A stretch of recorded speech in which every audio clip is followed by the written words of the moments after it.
আসসালামু আলাইকুম ওয়া রাহমাতুল্লাহ। দেশের প্রধান প্রধান দৈনিক পত্রিকা আন্তর্জাতিক শিরোনামে স্থান করে নেওয়া গুরুত্বপূর্ণ খবরগুলোর মধ্যে যা যা থাকছে। যুক্তরাষ্ট্রের নতুন শুল্ক কার্যকর, বাণিজ্য যুদ্ধ আরও বাড়ছে, বিলিয়ন বিলিয়ন ডলারের শুল্ক দেশে ঢুকছে বলে জানিয়েছেন মার্কিন প্রেসিডেন্ট ডোনাল্ড ট্রাম্প। চীনের পণ্যে আরও শুল্ক আরোপের হুমকি মার্কিন প্রশাসনের। ট্রাম্পের হুমকিতে আপোষ নয়, প্রয়োজনে বড় মূল্য দেবে বলে জানিয়েছেন ভারতের প্রধানমন্ত্রী নরেন্দ্র মোদী। চলতি বছরের শেষ দিকে ভারতে আসছেন পুতিন। ইসরায়েলকে স্বীকৃতি দিতে মধ্যপ্রাচ্যের সব দেশকে মার্কিন প্রেসিডেন্ট ডোনাল্ড ট্রাম্পের জোরালো চাপ।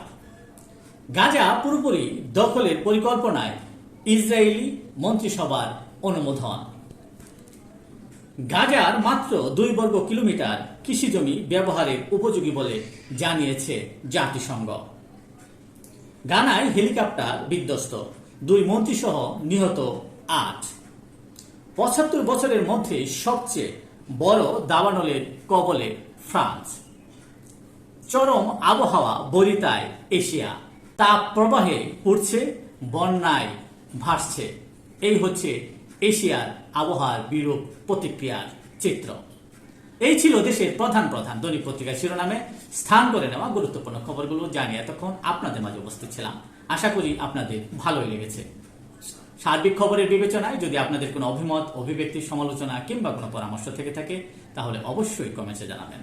আজকের মতো এখানেই, আবারও দেখা হবে আগামীকাল ঠিক একইভাবে।